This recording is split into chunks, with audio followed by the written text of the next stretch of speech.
visceral. Recuerden que la parte parietal va a recubrir toda la superficie interna de las costillas, diafragma y mediastino, y obviamente la parte visceral estará en íntima relación con el parénquima pulmonar en sí. ¿No? Entre estas dos capas existe lo que se llama el espacio pleural, que en realidad es virtual porque está ocupado por un ultrafiltrado plasmático en este volumen aproximadamente de 5 a 15 mililitros, ¿no? Que sirve como una especie de lubricante para que puedan realizarse los movimientos pulmonares, ¿no? Recuerden ustedes que en el ciclo respiratorio normal van a existir unas fuerzas que van a tender hacia la retracción del pulmón, o sea, hacia el colapso, ¿no? Y otros movimientos de la pared torácica que van a tender a la expansión. De tal manera que este juego entre expansión y colapso van a generar que la presión intrapleural sea negativa. Ojo con esto, por favor. Negativa de menos 8 centímetros de agua a menos 2 centímetros de agua, por favor. No son milímetros, sino centímetros, ¿no? Menos 8 a menos 2. Básicamente acá para recordar lo mismo que hemos mencionado, la pleura parietal visceral y el espacio pleural que va a estar ocupado por ese ultrafiltrado plasmático, que lo resumimos aquí, ¿no? Ese volumen más o menos está entre 5 y 15 mililitros. Si uno quiere ser un poco más específico, 0.1 a 0.2 mililitros por cada kilo de peso, ¿no? De tal manera lo que tienen que recordar, y nuevamente les repito, por favor, recuerden esto que les acabo repitiendo, que esta presión intrapleural es negativa, ¿no? En un volumen tidal corriente normal, lo que ya les mencioné, entre menos 2 y menos 8 centímetros de agua, ¿ok? Obviamente la distribución de esta presión de estos rangos va a ser distinto en diferentes zonas del pulmón. En el ápice seguramente son distintos a la base, como pueden mencionar en este gráfico, ¿no? No se les va a tomar así, pero básicamente recuerden que es negativo entre menos 2 y menos 8. ¿Okay? Entonces esto es un recordar de lo que yo les comenté, que existen fuerzas de expansión y fuerzas de retracción dadas por las regiones anatómicas pertinentes, de tal manera que van a generar este juego una presión intrapleural negativa, y ya les recuerdo nuevamente, de menos 2 a menos 8 centímetros de agua, ¿no? Miren, cuando esta fisiología por algún motivo se altera, miren ustedes las situaciones patológicas que van a ocupar todo este espacio pleural normal, de tal manera que se empieza a acumular, ejemplo, en esta zona afectada, aire que se llama neumotórax, líquido hidrotórax o sangre hemotórax, esta presión negativa que era normal se va a anular, de tal manera que el pulmón va a generar un colapso y por tanto va a haber una hipoventilación alveolar e hipoxia, ¿no? De tal manera que si este colapso es cada vez más progresivo o es súbito, de repente va a haber cierto desplazamiento del mediastino hacia el lado contralateral, ¿no? Por todo esto que va a estar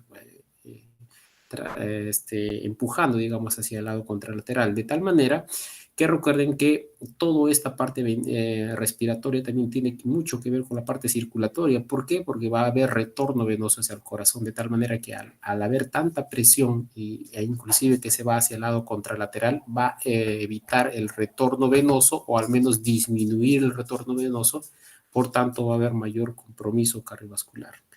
Entonces es muy importante tener en cuenta estas situaciones, ¿no?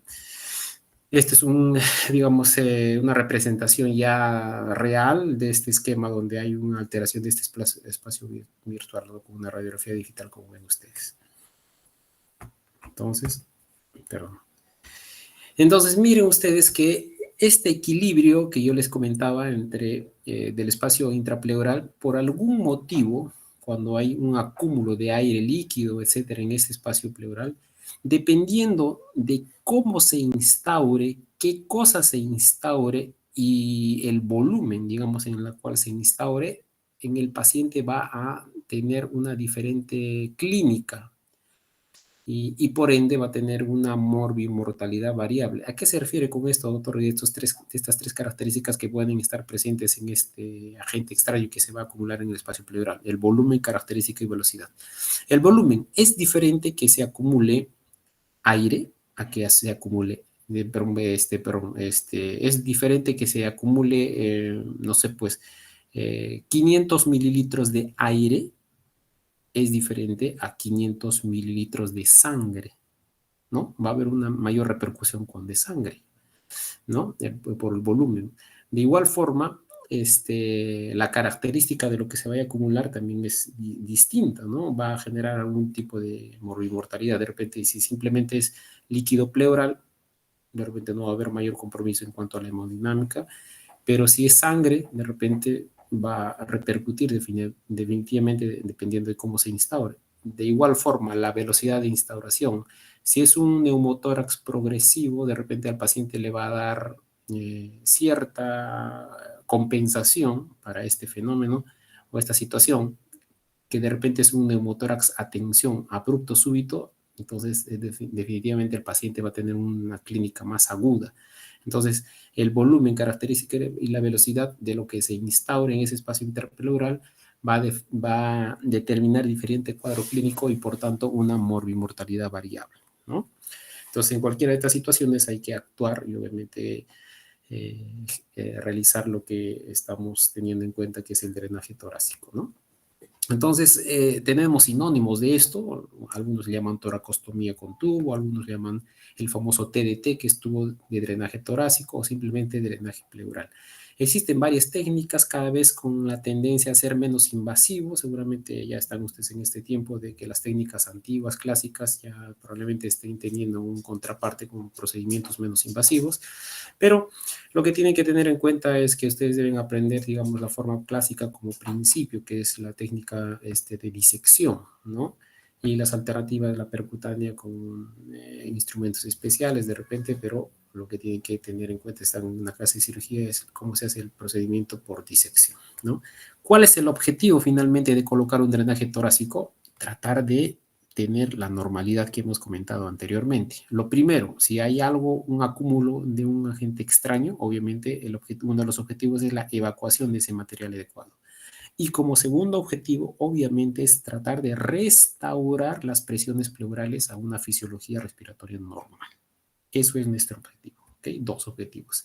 Entonces, las indicaciones que nosotros podemos dar son aquellas, dependiendo de la situación, si es un contenido aéreo, líquido o de repente por ahí uno mixto, ¿no?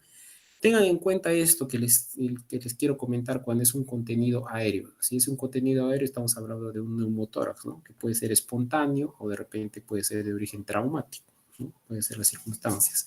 ¿Qué es lo que deben tener en cuenta? Esto, el porcentaje de acúmulo de aire en el tórax, ¿no?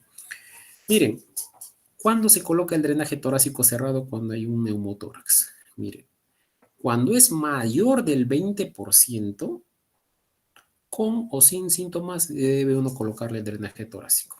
O sea, ¿no? Seguramente porque este porcentaje hace de todas maneras que el paciente se descompense rápidamente. Por eso, haya o no haya síntomas, uno tiene que colocar el tubo de drenaje torácico. Pero si por alguna circunstancia ese porcentaje de acúmulo de ese aire es menos del 20%, entonces colocaremos el drenaje solamente en aquellos pacientes sintomáticos. Esto a veces sucede en pacientes de la unidad de cuidados intensivos, donde de repente por un catéter venoso central que han hecho varios intentos y le han realizado con digamos, una consecuencia en esta colación de catéter venoso central, le producen un neumotórax, pero de repente es un 10% y obviamente no hay mayor sintomatología, por tanto no necesitaría colocar tu drenaje torácico, ¿no? Y esa es la indicación que uno debe dar al médico que te está solicitando la evaluación, ¿no? Es muy importante. Cuando hay contenido líquido, aquí hay que detenernos un poco, ¿no? ¿De qué tipo de líquido estamos hablando? Acá es fundamental conocer esta parte. Si es un paciente que de repente puede hacer algún tipo de derrame paraneumónico o empiema o cuando hay un derrame pleural por una enfermedad maligna, son situaciones en las que yo debo tener consideración. Si es un derrame paraneumónico, ¿cuándo podría yo colocar drenaje torácico? Cuando a pesar del tratamiento antibiótico, que es lo que se da para las neumonías, fundamentalmente, el derrame pleural persiste o incrementa. En ese momento yo voy a colocar el drenaje torácico para ayudar al tratamiento antibiótico. Pero si de repente instaurado el antibiótico veo que hay mejoría de clínica del paciente, entonces ya no requeriría pues colocar tubo de drenaje torácico en este paciente que está haciendo derrame paraneumónico. Lo mismo en aquellos pacientes con enfermedad maligna, que hacen un derrame pleural por una enfermedad maligna, obviamente metastásica, ¿no? Primero lo que tengo que tener en cuenta, si el paciente tiene un derrame pleural y de repente no tiene mayor sintomatología, como suele pasar porque son pacientes con enfermedad crónica, entonces yo tendré que sopesar si realmente le va a beneficiar o no. Si el paciente está asintomático, probablemente no le coloque. Pero si el paciente se descompensa y empieza a tener sintomatología respiratoria, ahí yo tendría que evaluar qué tan factible, qué tan necesario, qué tan beneficioso va a ser. Porque recuerden que al colocarle el tubo de drenaje torácico vas a evacuar seguramente el excedente, pero al retirarlo nuevamente se va a volver a acumular porque la enfermedad obviamente está diseminada. Entonces, no va a ser el tratamiento definitivo. Entonces, ahí habrá que sopesar riesgo-beneficio y obviamente autorización de la familia para saber si realmente desean que se haga este procedimiento, ¿no? Pero al menos tener en cuenta que en aquellos pacientes que no tengan mayor síntoma, mejor ni colocarles, ¿no? Cuando hay contenido de sangre, obviamente en estos tiempos en los que ya contamos con tomografía en muchos de los hospitales, si yo valoro el volumen de lo que se acumule en el espacio, al menos mayor de 400 mililitros, obviamente eso lo va a descompensar, hay que colocar tubo de drenaje torácico. Y doctor, si no tengo tomografía, ¿cómo podría evaluar? Entonces recuerden ustedes que cada espacio intercostal más o menos te va a dar unos 100 a 150 mililitros de sangre que se va acumulando. Entonces, conforme se va borrando los espacios pleurales, pero los espacios intercostales aquí, ¿no? Va borrándose un espacio, dos espacios, yo voy sumando 150, 150, entonces ya tengo en cuenta que al menos unos 3 espacios intercostales que están borrados, obviamente ya me está dando una idea de que de repente está en un volumen mayor de 400 mililitros y yo obviamente tengo que colocar el tubo de drenaje torácico porque si no se va a descompensar. Y así en situaciones en las que puede haber una mixtura entre contenido líquido y contenido aéreo que tengo que definitivamente colocar porque puede ser perjudicial para la clínica del paciente, ¿no? Cuando hay colecciones de pus, como los empiemas, o unas combinaciones de pioneumotoras, hidroneumotoras, hemoneumotoras. Todas esas combinaciones, obviamente, el paciente pues no las va a tolerar, ¿no? Entonces, esto recuerden, por favor, en realidad, hablar de contraindicaciones es tener muy en cuenta más que todo las recomendaciones de qué cosas yo debería hacer frente a una situación de un paciente puntual. No existe en realidad una contraindicación absoluta para poder colocar el drenaje torácico. Lo que existen son esas, entre comillas, contraindicaciones relativas que más que todo son recomendaciones en aquellos pacientes que por alguna situación tienen algún tipo de alteración de la coagulación o son pacientes anticoagulados. En estos pacientes, ¿qué es lo que yo tengo que tener en cuenta? Obviamente, corregir hasta cierto punto estas alteraciones que puedan tener hematológicas y poder realizar el procedimiento que va a ser beneficioso para el paciente en vista de que pueda tener una hemotoras que está pasando más del 20%, lo está compensando en la parte respiratoria. ¿Qué otras contraindicaciones o recomendaciones debiera tener yo? Aquellos pacientes que tienen adherencias pleurales, obviamente como cualquier paciente que pudiese haber sido sometido a una cirugía, ¿no? Previa, van a ser adherencias también en esa zona cercana al corte de incisión previa, ¿no? Entonces, uno tiene que tener en cuenta de que al realizar la disección debe alejarse de repente de ese espacio porque podría estar el parénquima de repente con esas adherencias y poder de repente lesionar si es que uno tiene en cuenta esas consideraciones, ¿no?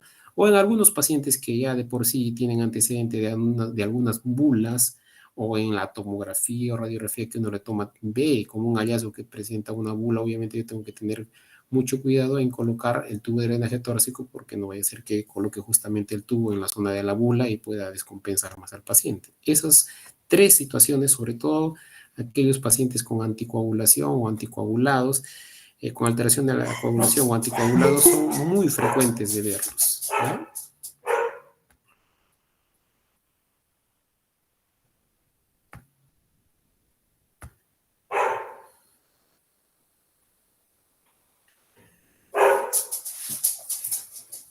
¿Qué otras cosas debemos tener en cuenta? Obviamente, acá hay ejemplos básicamente de las diversas situaciones en las que nos encontramos para colocar drenajes torácicos, ¿no? En los neumotórax, ya les comenté, puede ser un neumotórax espontáneo, puede ser traumático, ese traumático puede ser abierto, o puede ser inclusive un neumotórax iatrogénico, que es lo que les comentaba que suele verse en aquellos pacientes que han sido sometidos a colocación de catéter venoso central en varios intentos, ¿no? Por algún tipo de distorsión de su anatomía, la contextura del paciente, esos pacientes obesos, ¿no?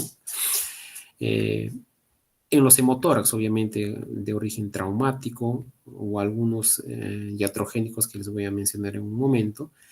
En los empiemas la pus obviamente tiene que ser drenada porque si no pues generaría mayor compromiso séptico del paciente, ¿no? Y en aquellos pacientes que les comenté que tienen derrame pleural como los paraneoplásicos, ya les comenté que es prudente evaluar aquellos pacientes donde solamente debiera considerarse los que tienen algún tipo de síntoma, ¿ya?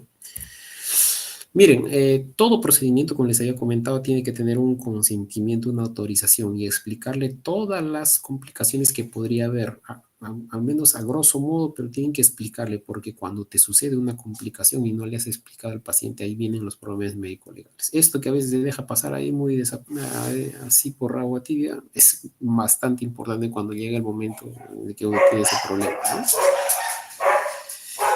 Permítame, por favor.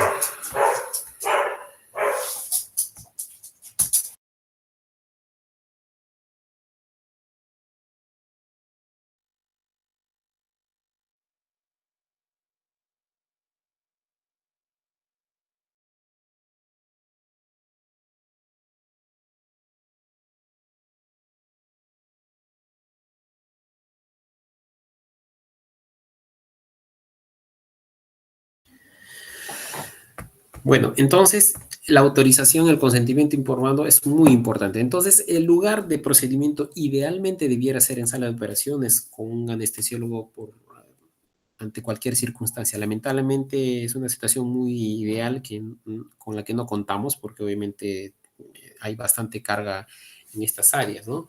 Por tanto, los procedimientos usualmente se hacen en las zonas donde está este tipo de paciente, que son las salas de emergencia, de shock trauma, de UCI, o una sala de monitoreo continuo donde usualmente suceden estos accidentes o donde el paciente está, ¿no? Por alguna circunstancia de todo el contexto que envuelve a la situación del paciente. Y obviamente lo hacemos en la cama del paciente, ¿no? Miren ustedes la posición del paciente. Hay dos situaciones en las que puede colocarse el paciente, el tubo de drenaje torácico. Semisentado, como ven ustedes, como cuando el paciente, digamos, cuando la persona está tomando baños de sol en la playa, digamos, ¿no? Con el brazo elevado, con la mano detrás de la nuca, de tal manera que te expone toda esta zona del hemitórax para poder uno abordar. Esto se hace cuando el paciente está consciente, está lúcido, te puede colaborar. Pero si el paciente por alguna situación es totalmente inconsciente, es un paciente intubado, un paciente de cuidados intensivos, shock trauma, que obviamente está en un grado de semiconciencia, obviamente tengo que hacerlo en la posición acostada, obviamente entonces, tengo que tener en cuenta que me tienen que aperturar este espacio del hemitórax eh, donde voy a realizar el procedimiento. O sea, son dos situaciones dependiendo del estado del paciente, ¿no?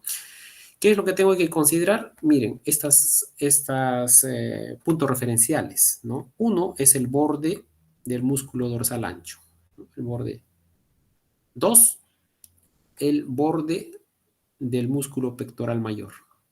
Y finalmente hay una base de esta figura geométrica que es una línea imaginaria que pasa por el quinto espacio intercostal a la altura de la línea mamilar, pero es quinto espacio intercostal.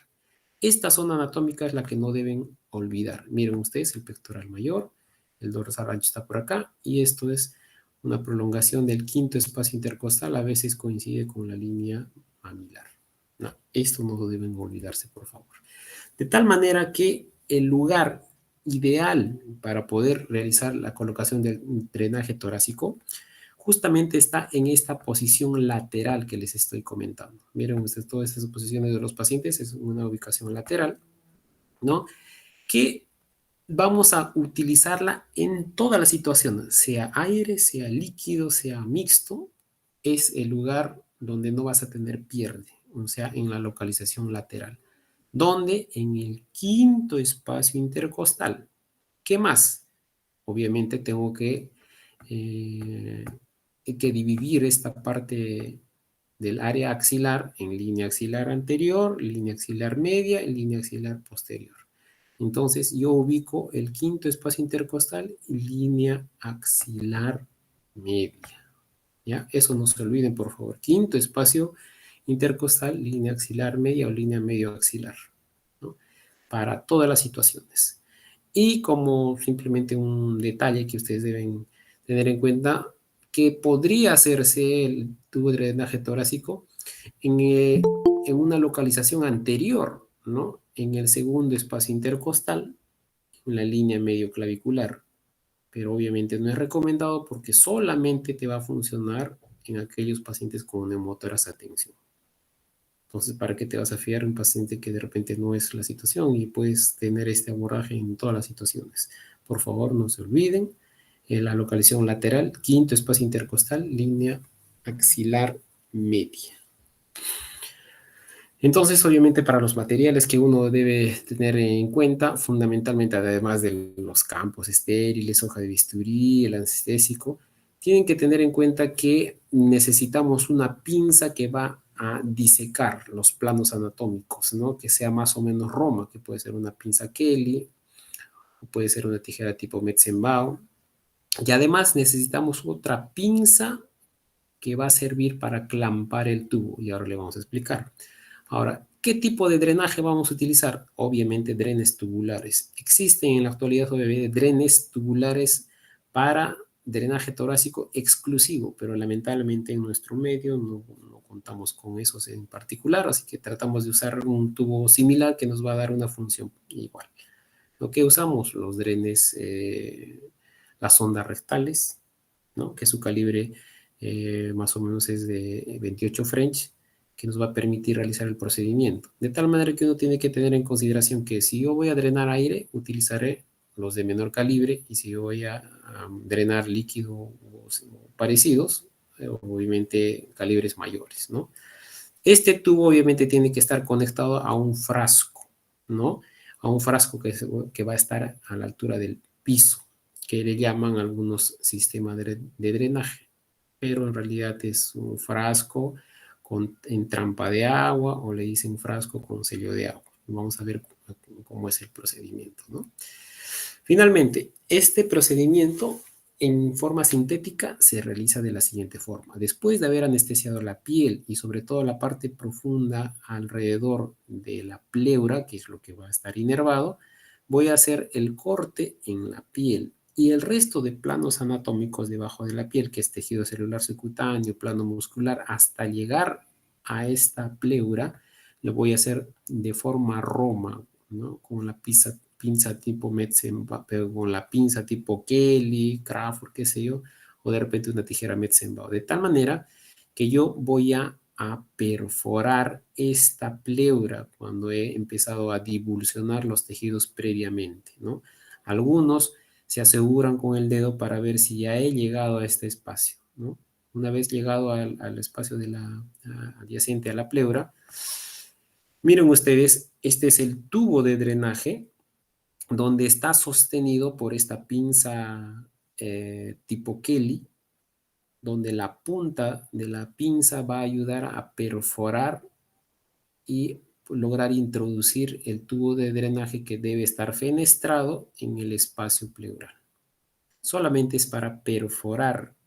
No voy a seguir introduciendo la pinza porque puedo lastimar el parénquima. De tal manera que me sirve para perforar y empujar el tubo en el espacio pleural, así como están viendo.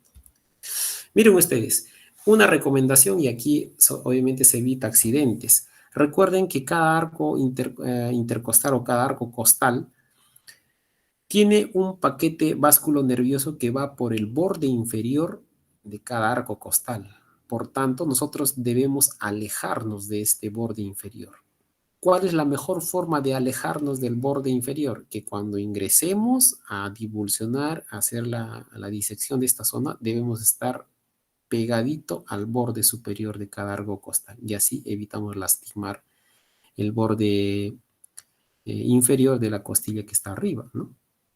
Miren ustedes cómo la pinza logra atravesar la pleura, ¿no? Obviamente en la parte anterior se divulsiona todos los tejidos, como le comenté, y una vez que llega a este espacio de la pleura, la perfora.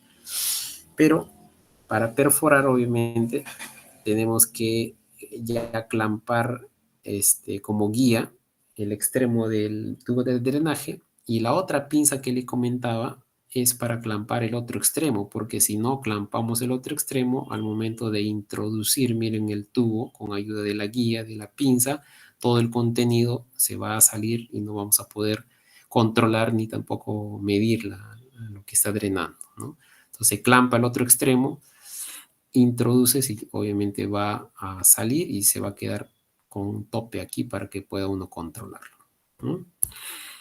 Esto es lo que les decía, que este tubo de drenaje va a estar conectado a un frasco, ¿no? A este frasco que le dicen sistema de drenaje, pero el sistema de drenaje es todo el procedimiento, todo el proceso, ¿no?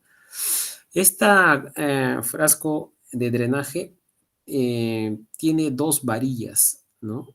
Una varilla corta y una varilla larga. Esta varilla larga va a ir hasta el fondo, casi hasta la base.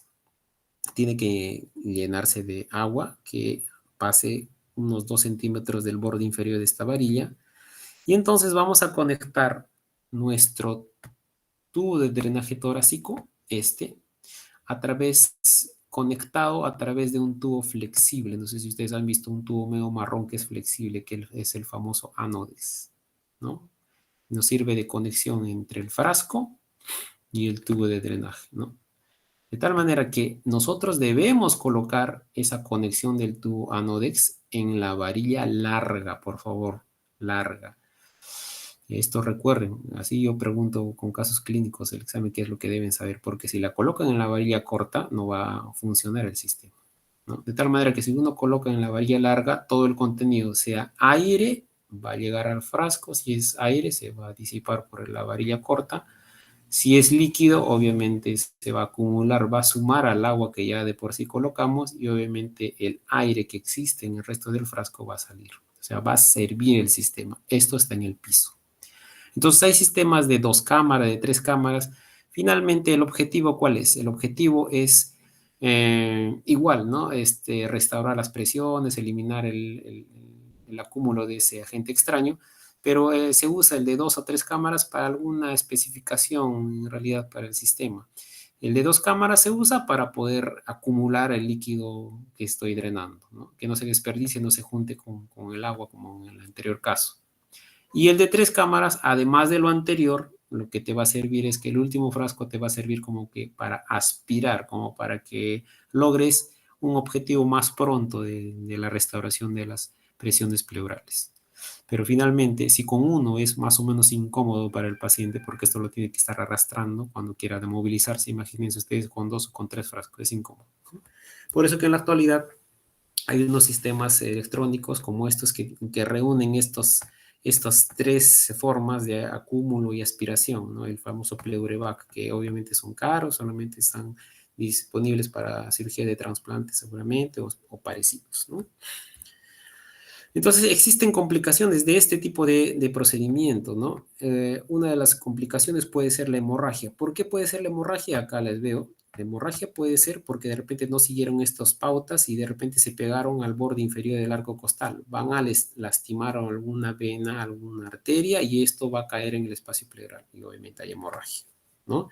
Además de haber hemorragia, le vas a generar, si es un neumotórax, ¿no? Le vas a agregar un hemoneumotórax porque toda esa sangre va a caer en ese espacio pleural, ¿no? Lo otro, la laceración pulmonar, ya saben ustedes que simplemente la guía de la pinza Kelly es para lograr punzar o atravesar la pleura, no para introducir por completo todo, porque si no puedes lastimar el parénquima pulmonar y puedes hacer la laceración pulmonar, ¿no? O de repente uno no tiene en cuenta la consideración de que debes hacerlo en el quinto espacio intercostal y de repente se me ocurre hacer en el séptimo espacio intercostal más abajo. Recuerden que el tórax tiene una forma de campana, de tal manera que cuanto más abajo le des en el espacio, ¿no? Hay más posibilidades que ingreses al tórax, perdón, al abdomen, ¿no? Si este es mi quinto espacio intercostal y yo decido ponerle más abajo, voy a entrarme de repente me perforo toda la parte torácica y llego al abdomen y voy a lastimar o el hígado o el vaso, dependiendo de dónde esté la situación, ¿no? Eso es un claro ejemplo de qué no debe hacer, ¿no? De repente no he disecado bien los planos y en vez de estar en el espacio intrapleural, lo he colocado simplemente erróneamente en el subcutáneo, o sea, he hecho una falsa vía y no logro mi objetivo. O a veces existen algunas situaciones donde se evacúa tan rápidamente en tanto volumen el contenido que hace un síndrome que se llama edema de pulmón ex vacuo. Es una cosa muy rara, pero obviamente uno no puede drenar abruptamente el contenido, tiene que ser progresivo, ¿no?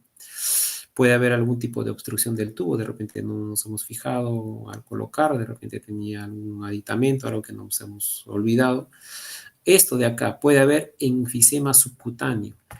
¿Cuándo y por qué puede pasar? Porque recuerden que las fenestras que le vamos a hacer al tubo tiene que tener la seguridad de que la colocamos totalmente en el espacio pleural. Si alguna de estas fenestras queda en este espacio muscular subcutáneo, el aire que va a ir drenando o lo que vaya a drenar, además de ir una parte hacia afuera, otra parte se va a acumular en este espacio y por eso va a ser enfisema subcutáneo. ¿Ya? Y lo más raro pues sería una celulitis, que puede ser pacientes que de repente no han hecho una adecuada asepsia, qué sé yo, ¿no? Entonces, esto es también importante porque tengo que saber cuándo retirar un tubo de drenaje torácico. Tengo que tener criterios, ¿no? Cuándo ya es el momento de retirarlo. Cuando vemos que el drenaje es menos de 100 mililitros en 24 horas, ahí ya probablemente pueda retirarlo. Dos, recuerden que cuando está con todo este sistema de drenaje, aquí hay una columna de aire que conforme el paciente va respirando, también la columna se va moviendo o a veces burbujea, como están viendo acá. Entonces, si yo veo que hay ausencia de burbujas cuando el paciente tose, probablemente ya está reexpandido el pulmón y de repente ya es un criterio para retirar, ¿no? el tubo. O de repente ya le he realizado previamente por alguna situación una radiografía de control y hay una reexpansión pulmonar completa. Pues obviamente en esa situación ya hay criterios de retirarlo. ¿Qué es lo que tengo que hacer en esas situaciones? Clampar el drenaje por 24 horas, examinar si no hay mayor problema con el paciente, tomarle su radiografía de control y si vemos que la reexpansión permanece, perfecto, retiramos el tubo, ¿no? Ese básicamente es lo que deben tener en cuenta, ¿no? Y con eso es lo que necesitan conocer sobre el drenaje torácico. Esta parte que ya han sacado del sílabo, que no va a ser pregunta, vamos a pasarnos a la última parte, que es más sencillo, un poco más rápido, que es acerca del cateterismo venoso. Entonces, fundamentalmente ustedes necesitan conocer acerca del cateterismo venoso central, porque después del cateterismo venoso periférico es el segundo en mayor frecuencia, ¿no? Existen varios lugares de abordaje que pueden ser o el lado derecho del cuerpo o el lado izquierdo del cuerpo, pero lo que más se prefiere, ojo con esto, es el lado derecho. ¿Por qué? Ahora vamos a verlo.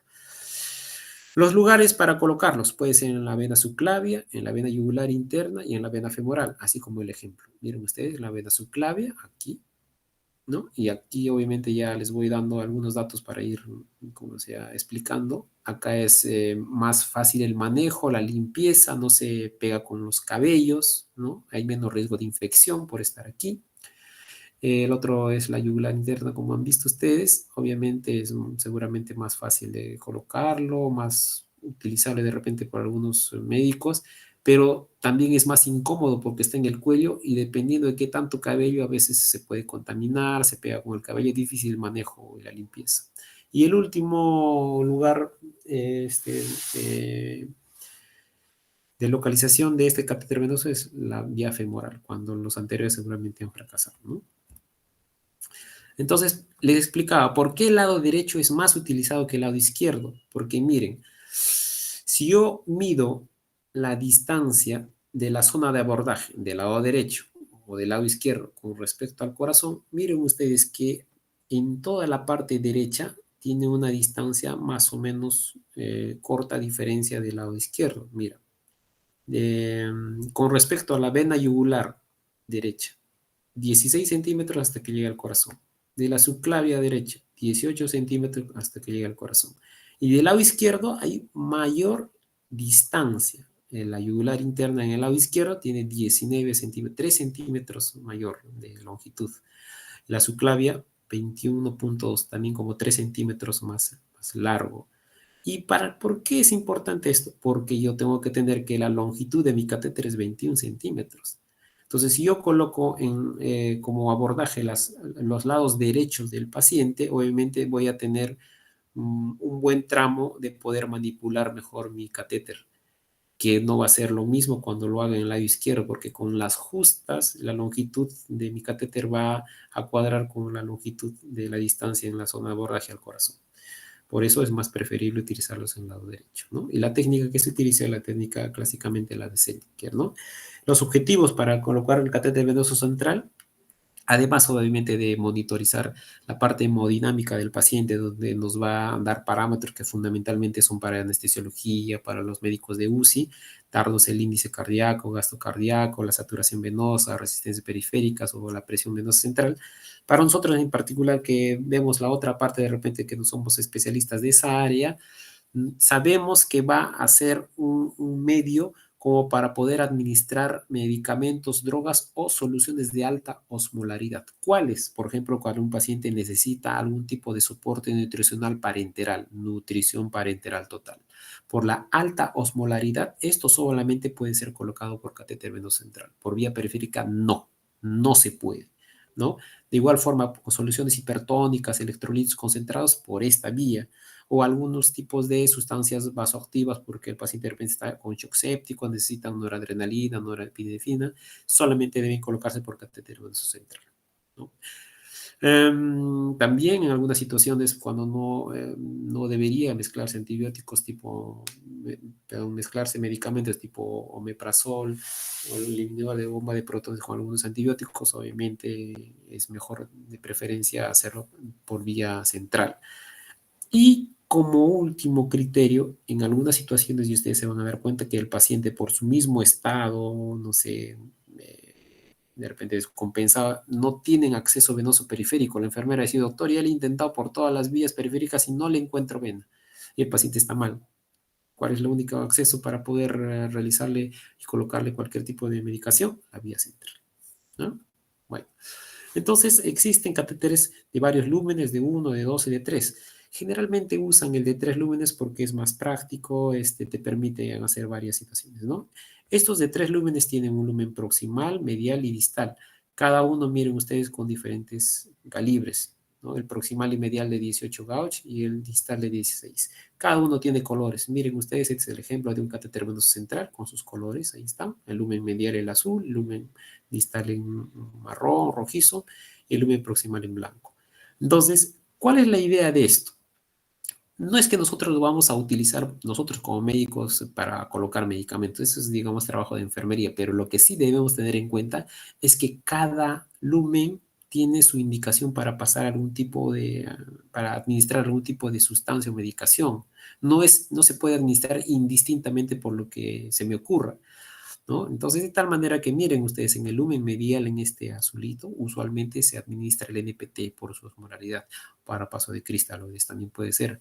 Por el lumen distal, de repente para medir la PVC o paso de coloides. Por el lumen proximal, de repente para pasar sangre, para pasar algún tipo de vasoactivos o me sirve de repente para tomar muestra de sangre.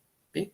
Entonces, cada uno tiene su lugar de indicación para la administración de algún tipo de medicamento o sustancia. Para eso necesitamos recordar que son los lúmenes distintos, ¿no? Entonces, entre ventajas y desventajas de algún tipo de los catéteres venosos centrales que se coloca tanto en la subclavia, yugulares y femorales, ya les había comentado, ¿no? Que la vena subclavia, por ser una zona donde es menos contaminante, más fácil manejo, es ideal para catéter venoso central, ¿no? Miren ustedes, ¿no? Pero para nutrición parenteral, es ideal para el catéter, para nutrición parenteral total de los pacientes, ¿no? Permite realizar altos flujos. Obviamente, la ventaja, como les comentaba, hay baja tasa de infección porque no está en contacto con cabellos. ¿Cuál es la desventaja? Y esto es el resumen de lo que necesitan saber. La vena subclavia tiene el mayor riesgo de neumotórax, obviamente porque está cerca al ápice del pulmón, ¿no? En aquellos pacientes que tienen dificultad y le colocan al tercer, cuarto intento en la misma zona, probablemente sea un paciente con alto riesgo de neumotórax si es que no le han hecho ya, ¿no? Entonces, el otro abordaje de la yugular, obviamente, es más segura, seguramente para algunos tipos de pacientes, es más fácil su visualización, tiene bajo riesgo de neumotórax, como a diferencia del anterior, pero la desventaja o el inconveniente, lo que les comenté, es más incómoda para el paciente porque está en el cuello, obviamente es más difícil su manejo y curación y mantenimiento, o sea, es más fácil de que se contamine, eso como desventaja. Y el tercer abordaje por la vía femoral, si bien es cierto, su acceso es fácil, no, pues no es, no es lo ideal en todos los pacientes, porque generalmente son pacientes en los que los previos han fracasado, ¿no? Obviamente la movilidad del paciente que tiene un catéter venoso femoral pues va a estar disminuida y eso es obviamente una situación que como desventaja no agrada, ¿no? Además de que está con mayor aumento el riesgo de flebitis, trombosis en la zona, ¿no? Por eso que no es el de primera instancia, ¿no? Bueno, uno necesita tener todo el equipo necesario, como recuerdan ustedes, los campos, las pinzas y todo, pero fundamentalmente es este set que uno va a conocer para colocación de catéter venoso central, donde está el catéter y toda la indumentaria previa que va a realizar, ¿no?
Doctores,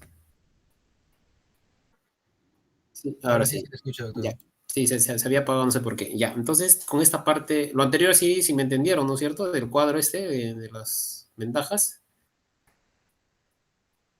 Sí, doctor, se Sí, comprendió. doctor. Perfecto. Ujú. Entonces les comentaba que este es el set que ustedes necesitan conocer que se Doctor, utiliza para no se ven colocación. sus diapositivas. Ah, perdón. Sí, se borró, no sé por qué motivo. Ya. Entonces,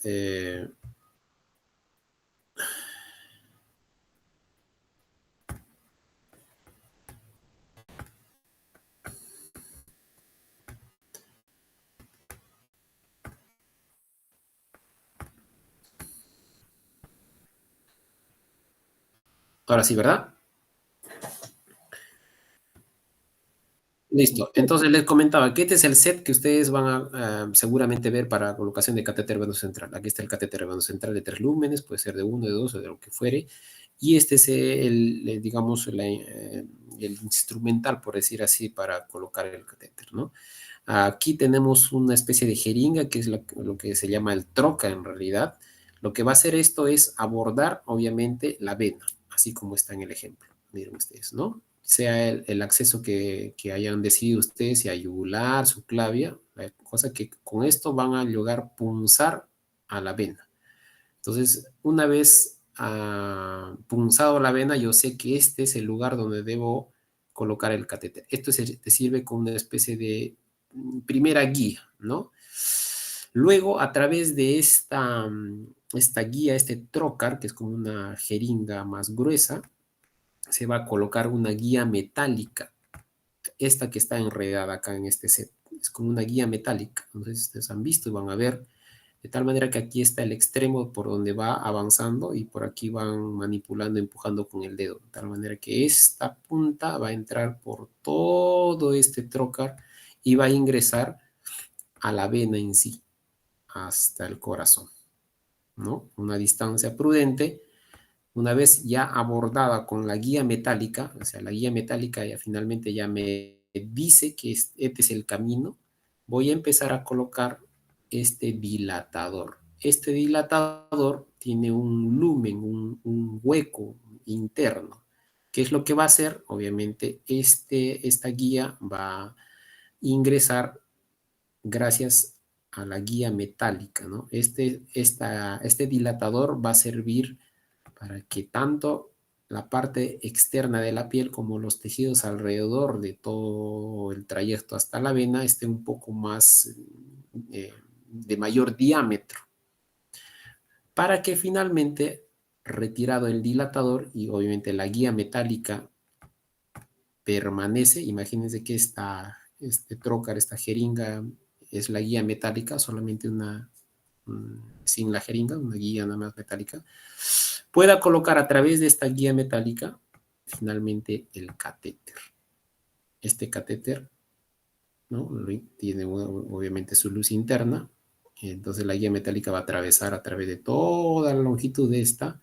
Cuando nos hayamos asegurado de que la longitud adecuada del catéter venoso central está en la posición de la vena, ¿no? Ya empiezo a retirar la guía, ¿no? La empiezo a sacar la guía metálica y queda simplemente el catéter, ¿no? Eso es lo que van a ver.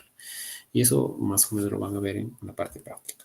Entonces, esta situación, para terminar, necesito comentarles que pueden haber complicaciones. Y ojo con esto que ya les había comentado.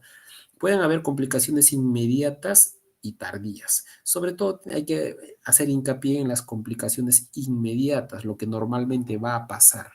Como vamos a colocar una guía extraña por toda la parte venosa y que va a llegar hasta la aurícula del corazón, obviamente pueden generar arritmias, ¿no? Y además, más que complicación, de repente inclusive es una guía para el médico que está colocando el catéter. Dice, mira, si hay una arritmia, quiere decir que ya estoy en la zona adecuada. Para eso le sirve, ¿no? Pero también pueden haber neumotórax, ya les comenté, en aquellos pacientes que de repente han usado la vía fundamentalmente subclavia en muchos intentos porque el paciente es obeso, es dificultoso y hay más chance de lesionar el ápice del pulmón. Pero tampoco no es que sea el único, también puede haber algún tipo de riesgo menor, obviamente, con el abordaje subclavio.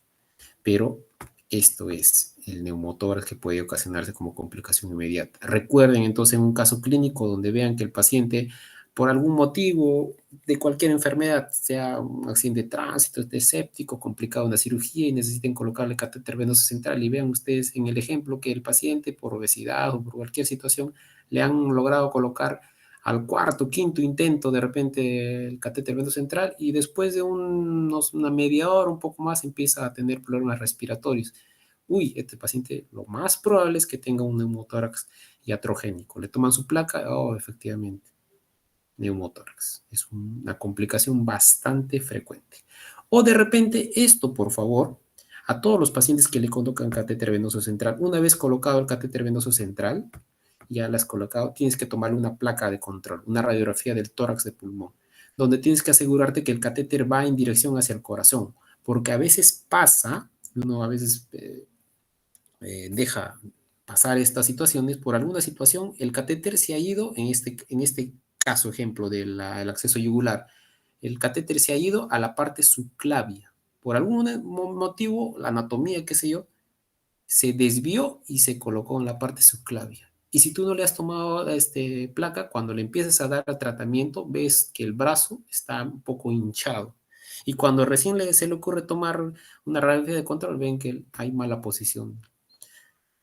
O ha pasado lo otro, ¿no? Han entrado por la vía subclavia y por algún motivo, en vez de dirigirse al corazón, se ha ido hacia arriba, ¿no? Cuando no le han tomado placa de control, el paciente tenía como una especie de edema en la parte del cuello, había más dolor. Y cuando deciden tomar una placa, ven que una mala posición que se ha ido para arriba. Entonces, moraleja de esto, por favor, a todos los pacientes, una vez colocado el catéter venoso central, tomen en placa de tórax para que vean que la posición está adecuada, ¿no? Obviamente las tardías, la bacteriemia dependiendo y la sepsis dependiendo de cuánto tiempo tenga el catéter, siempre y cuando sepamos o hayamos tenido la seguridad de que la sepsia ha sido adecuada, pues, ¿no? Pero un paciente que tiene mucho más tiempo con catéter venoso central por algunas situaciones, obviamente es más presto de estas situaciones. ¿Ok? Bueno, muchachos, lo que yo les quiero comentar es de que, así como les han comentado seguramente sus médicos, los doctores encargados y coordinadores, es que las preguntas las están solicitando que sean tipos casos clínicos en todas las evaluaciones, pero por favor, si ustedes hacen hincapié en las cosas muy puntuales que les he comentado y que les he repetido, inclusive con ejemplos, no van a tener mayor problema en responder. Vean bien, es un caso clínico sencillo de un paciente X que viene, ejemplo, ¿no? Un traumatismo múltiple, obeso, le coloca un catéter venoso central al quinto intento y bueno, después de no sé, media hora empieza a tener dificultad respiratoria y seguramente ya van más o menos por dónde es la pregunta, ¿no? ¿Qué complicaciones puede tener este paciente, ¿no? Podrá tener una complicación de bacteriemia como una complicación inmediata, obviamente que no, porque ustedes ya saben que las inmediatas son las arritmias, el neumotórax, la mala posición. Y si ven una placa donde dice que hay aire en la parte pulmonar, seguramente dirán que es neumotórax. De igual forma, si les he mencionado lo de la presión intrapleural, si les pongo en milímetros de mercurio, obviamente no es dado, ¿no? O sea, son cosas muy puntuales. Y si les digo que todas las situaciones de colocación de catéter de drenaje torácico se hace por la vía anterior en el segundo espacio intercostal, obviamente es falso, porque ya les comenté que la situación en la que puedes utilizar en todas las situaciones es en la parte lateral, en quinto espacio intercostal, línea, medio, axilar. O sea, esas situaciones son muy prácticas que ustedes deben recordar, por favor, para que no van a tener ningún problema si ustedes han hecho bastante hincapié en estas partes que les he comentado. Ok, doctores, entonces con nosotros estamos pues viéndonos en algún momento, seguramente la vida de la actividad médica de nosotros es bastante cercana, en algún momento nos vamos a ver en cualquier situación. Ok, sigan adelante, cuídense. Doctor, Dígame, disculpe. dígame, doctor. Tenía una consulta sobre respecto al sello de agua. ¿De qué dependía que yo utilizara una cámara o dos cámaras o tres cámaras? Mira, para fines prácticos se usa una sola cámara, un solo frasco. ¿Cuándo quieres usar un segundo frasco? Como decía ahí en el gráfico, ¿no? Cuando por alguna situación, dependiendo de lo que estés estudiando, tú necesitas recolectar una muestra de ese contenido. De repente le quieres cultivar, quieres hacer un estudio en particular sobre eso que vas a recolectar. Entonces ahí usas un segundo frasco, ¿no? Un segundo frasco para hacer dos cámaras. ¿Ven? ¿Ven ustedes acá? Dice líquido drenado. Es para recolectar esto. ¿Y cuando usas tres cámaras? Cuando además tú quieres que de repente se recupere más pronto, que se reexpanda más pronto el pulmón. Entonces vas a ayudarle con una aspiración a través de un tercer frasco. Pero como les comentaba, si ya de por sí, si ustedes no han visto, no han tenido oportunidad, van a ver de repente en algún momento de ver a un paciente que tiene un tubo de drenaje torácico, no es que el paciente está permanentemente en la cama. Usualmente los pacientes ya cuando pueden deambular, le hacen deambular jalando este frasco que está en el piso, lo ponen en una cajita para que puedan jalarlo, pero ya de por sí, si es incómodo con una, imagínense, con dos o tres, es muy incómodo, ¿no? Por eso usualmente se usa cuando no hay este playback, utilizamos el de una cámara, que digamos es en un 90%, vamos a decirlo así, por no decir el 100%. ¿Ya? Gracias, doctor. Ujú. Ok, doctores, cuídense mucho entonces. Muchas gracias, doctor.